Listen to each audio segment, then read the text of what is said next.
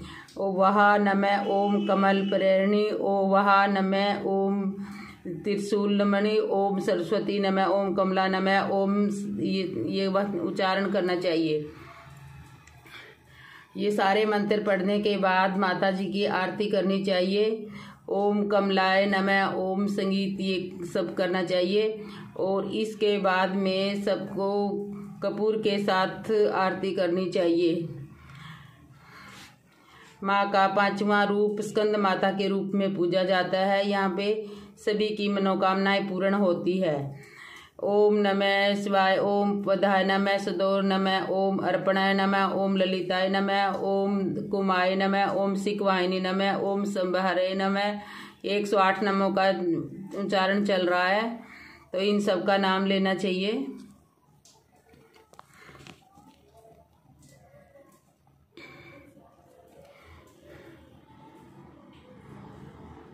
माँ दुर्गा का माना जाता है कि बचे हुए भोग को प्रसाद रूप में परिवार के रूप में सदस्य को देना चाहिए और इससे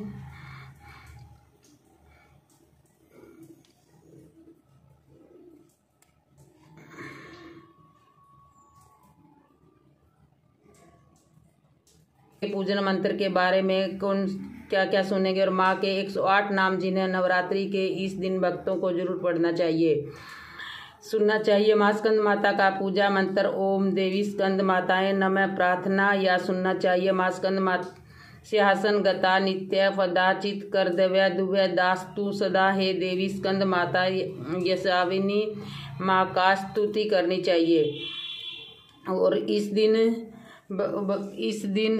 बिल्कुल साफ मन से भगवान का नमस्ते करना। माँ दुर्गा के 8 नाम होते हैं, माँ दुर्गा 108 नाम होते हैं, इन नामों का उच्चारण करना चाहिए और माता को नमस्ते नमस्ते करना चाहिए। नमस्ते तू ओम नमस्ते ओम नमः नमस्ते ओम नमः नमस्तु, ये सवारणी नमः ओम जया नमः ओम जया नमः ओम वाण ओम सर्वगताय नमः ओम ग्रह नमः ओम नमः वाण ओम नमः गता नमः ओम तीर्थ नमः ओम, ये सब जाप करने चाहिए।